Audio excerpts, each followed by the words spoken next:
Hello guys, welcome to my YouTube channel. Ito po si Arabong Hilaw at magbibigay reaction po tayo sa isang vlogger na galit sa Iglesia ni Cristo. Ewan ko ba kung ba't ito pumuputok ang butsi niya dahil ang INC ay nag-endorso hindi kasama yung tatlo.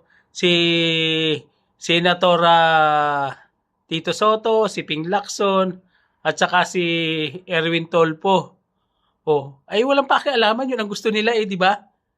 Oh, ito pakinggan natin yung sinasabi nitong vlogger na to talagang nakakairita ba. Walang pakialaman, di ba? Alright, magandang araw po sa inyong lahat mga kababayan, Batang Maynila Toilets. Guys, pag-usapan natin itong reaksyon ng tatlong alyansa para sa Bagong Pilipinas senatorial candidates. Si Ping Lacson, Tito Sen, at si Erwin Tulfo. Reaksyon po saan? O reaksyon po nila dahil sila po ay hindi isinama sa mga inendorso ng Iglesia ni Cristo. Ayan mga kababayan.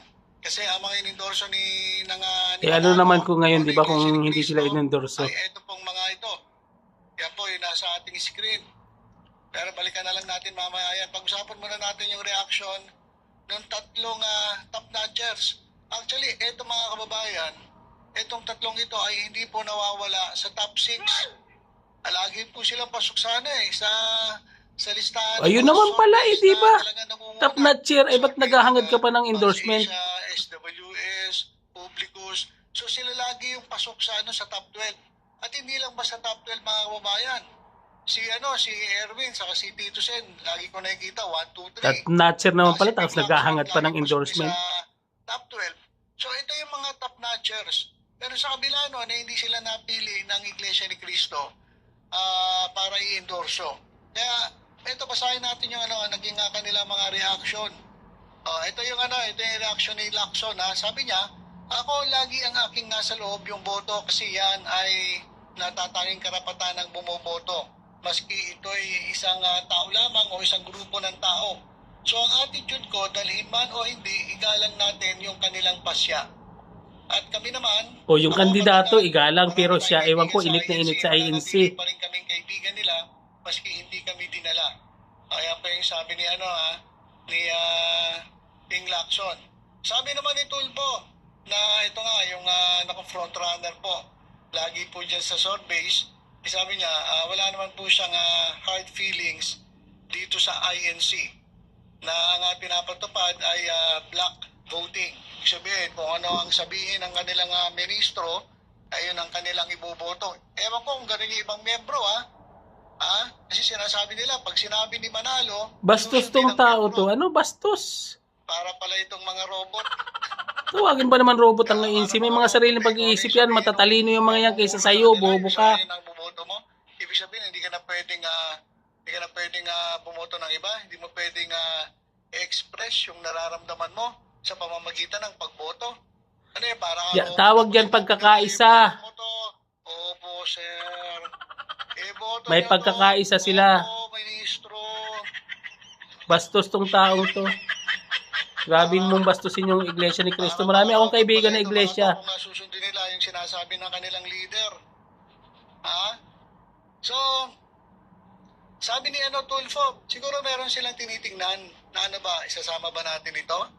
Ito ba ay karapat-dapat na dalhin ng kapatiran?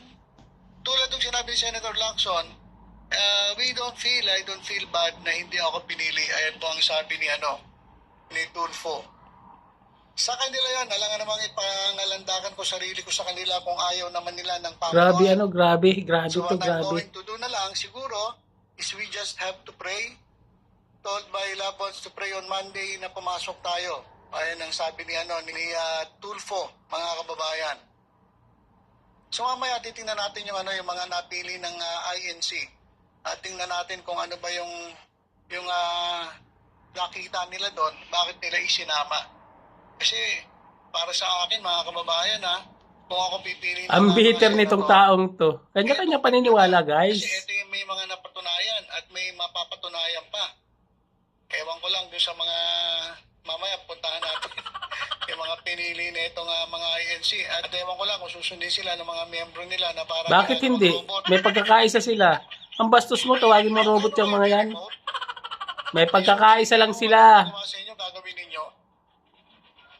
Pasensya na po kayo sa mga iglesia. Pero ako hindi kasi ako sangayon sa ganun eh. Kasi meron tayo sarili-sariling karapatan. Hindi ako pwede diktahan ng kahit sino. Kahit pa ministro pa yan.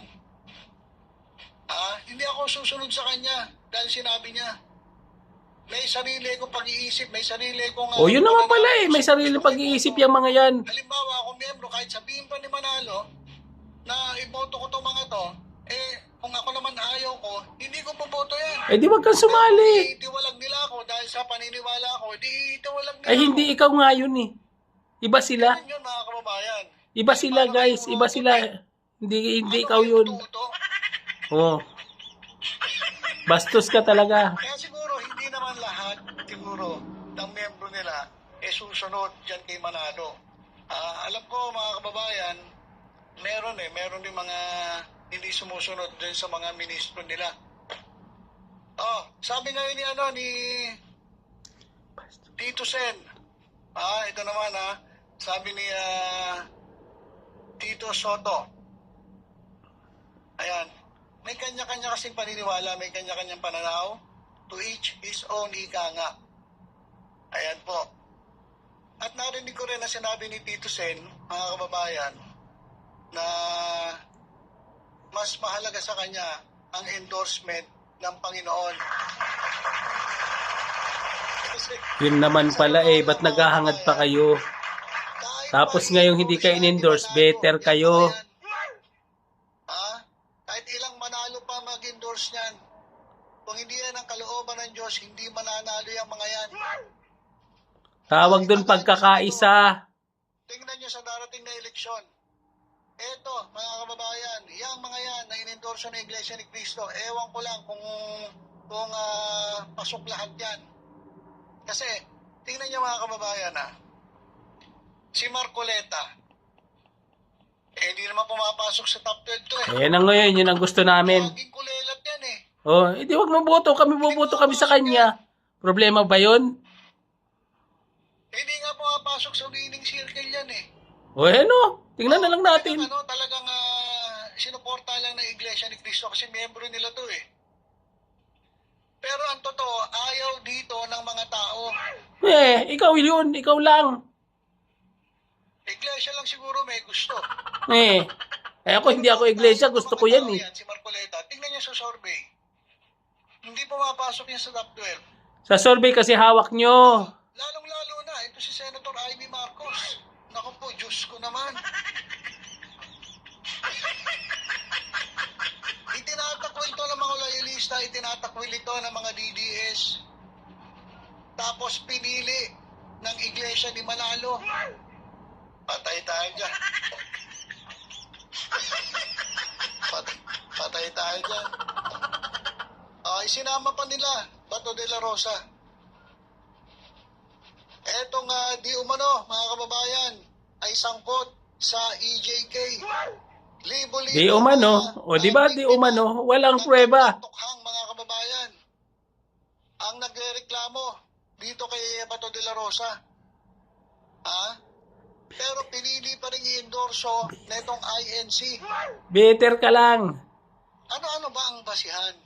Kaya sabi nga ni di ba? Sabi ni Erwin Turpo, siguro meron silang basihan. Meron talaga. Merong nakita na hindi nyo nakita. Bato de la Rosa na naharap po sa kaso ng paggurgur. Walang kalaban-laban, ginurgur. At sinabi ng laban. Grabe ka mambasto sa ANC. Bakit di sinabi Sobra ng ka. Cristo, ano ang basihan? Binababoy mo ang INC. Malasakit? Respeto lang. Malasakit ba talaga yan? Hindi nyo ata napakinggan yung yung sinabi ni Kernel Lacerto INC, hindi nyo ata narinig na nagsabit siya ng report tungkol sa mga nangyayari. Pero hindi siya pinansin ni Bongo. Ang sabi nga ni Lacerto, protector ito. Protector ito ng alam niyo na yung sinasabi ko, yung mga mamahaling asin. protector ito eh, sabi ni Acerto. Tapos isinama na Iglesia ni Cristo. Kanya-kanya tayo ng paniniwala. Wala akong masasabi niya kay Bam Aquino. Di iboto mo si Bam. Isa pa to. Problema mo yun. Grabe to. Bakit? Dahil Bitter. big time ba? Itong mga bilyar?